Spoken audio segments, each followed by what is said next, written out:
Hi folks, I'm Craig Taylor, and as always a huge thanks for joining me here on my YouTube channel, the Bushcraft Padawan. Last week I released a video talking about my navigation kit that I use to plan and prepare before a route, and that I also use en route whilst I'm actually out navigating. And during that video I made an almost throwaway comment around potentially making a video in the future about route cards. Well, lo and behold, somebody actually made a comment against that video saying that they'd like to know more about route cards. So here we are. Let's look firstly then at what a route card is and what value it can bring to the party. In its simplest explanation, a route card is a document, and I use the word document very loosely. It's a document on which you can record the salient, the important aspects of your planned navigation route. Route card is a bit of a misnomer because I don't actually think I've ever used the material card. I've used other materials, and I'll show you some of those later on in this video. But it's a document, it's a record on which you can record the important parts of your journey. Why should you do that? What value does it bring? Well, for me, there are two or three important things, important value adds that a route card brings. Firstly, it forces you to take a look at your route in advance. In order to complete the route card, you have to do that. Why is this important? Well, it forces you to do all of those things and look at all of those aspects of your route that you may not pay attention to out on the ground. The distance you're covering, the bearings, the route, escape routes, your altitude climb, your altitude loss, the time that it might take you to get from A to B or B to C.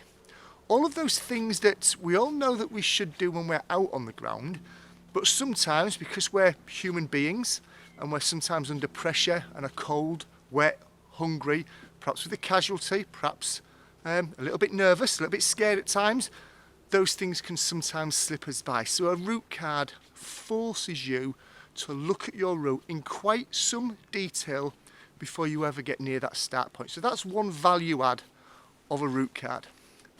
Another value add of a route card is that it allows you to record things on there that may be difficult to see or obtain when you're out on the ground.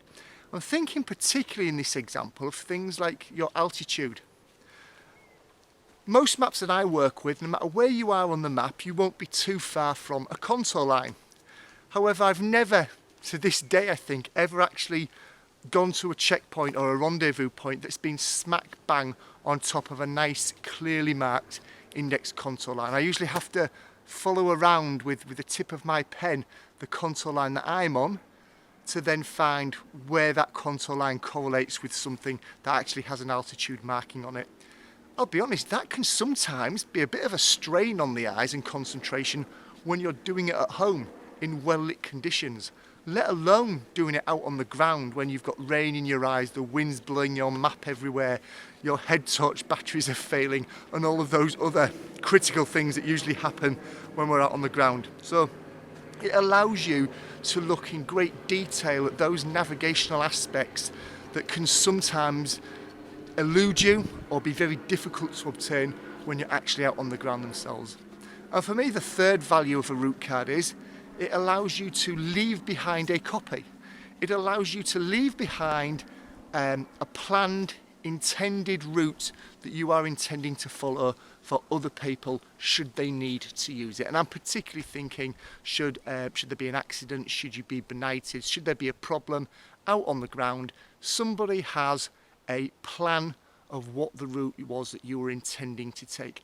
Doesn't actually mean to say that you took that route, but it's an intended route that you've left behind for people to get an idea about what area you were in.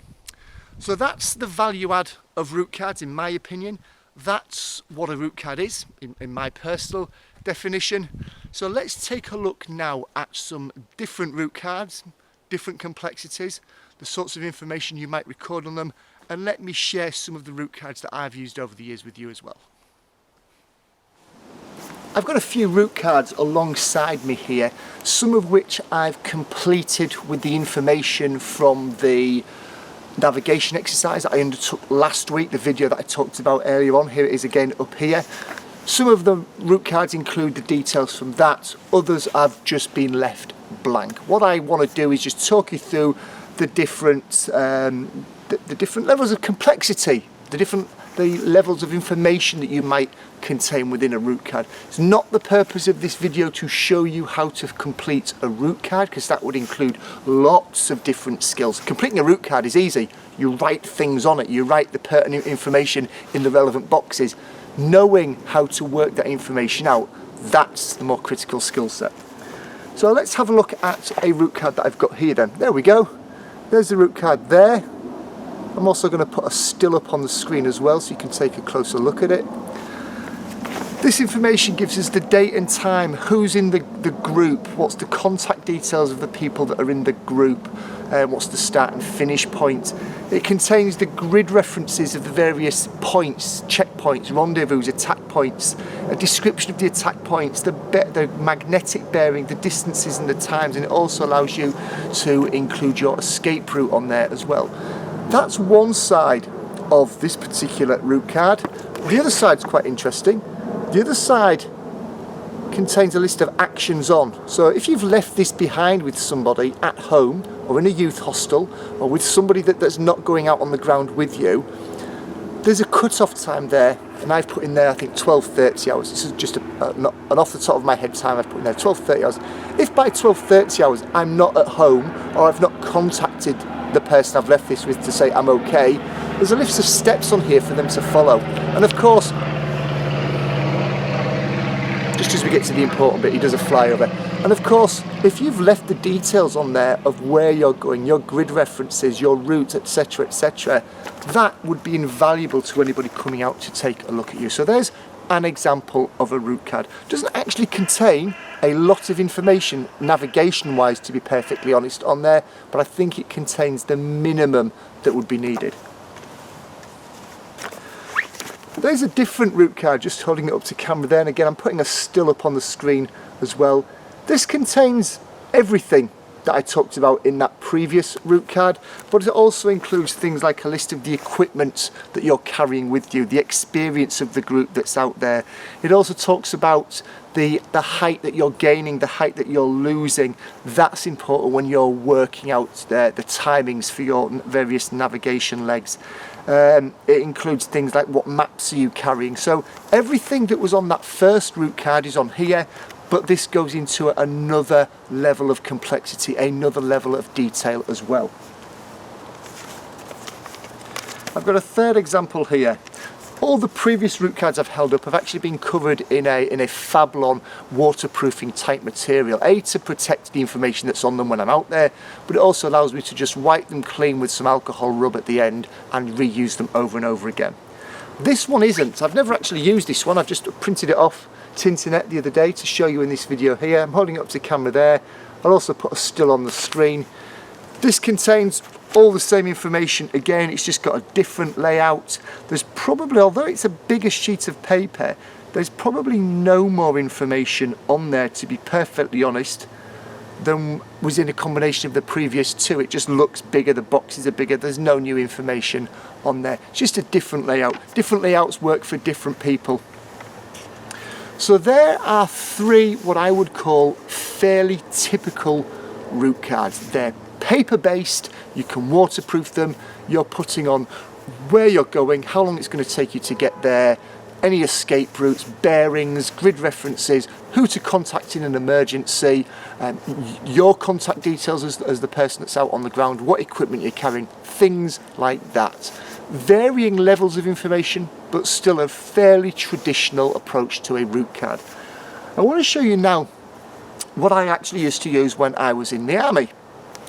And it's that. Now for any ex-forces watching this, you may recognise that as one of those plastic ammunition packers that you used to get between cartons of ammunition in the H83 ammo containers. Crikey, I'm dragging that from the back of my memory. It's just a piece of plastic. It's just a piece of flexible plastic. But I always used to use this because it was easy to carry, I could attach it by an elastic band to the back of my compass base plate, which was very, very useful. The ink tends to stay on there very, very well indeed, unless you scratch it off or rub it off with some form of alcohol rub. To see at night, usually all I ever had to do was to hold it up, assuming that there was a decent moon, and actually because it's transparent, I could see the lettering through it, so I didn't have to use a torch all the time to look at the information. I've used that particular plastic packer many times in the past. I was fortunate enough to find it in one of my drawers at home to record this video on. That contains the basic, what I would say is the bare basic information for a route card. Grid reference from, grid reference to, a description of your attack point, the bearing to it, and distance and time. Yes, there's a lot more information on the others, and there's a lot of important information on the others, like cut-off times and emergency contacts and things like that. I'm not decrying the value of that extra information, but I think the basic information that's needed is what's on that plastic card there. Other value of that is it's already waterproofed. And finally, let's not forget good old paper and pencil. There's my notebook there. I've copied down exactly the same information that is on that plastic ammunition card, but I've written it on waterproof paper with a pencil. I could easily write 2 copies of that, tear a copy off, give it to my wife and say, if I'm not back by this time, write the time on it, call the police, give this information to them.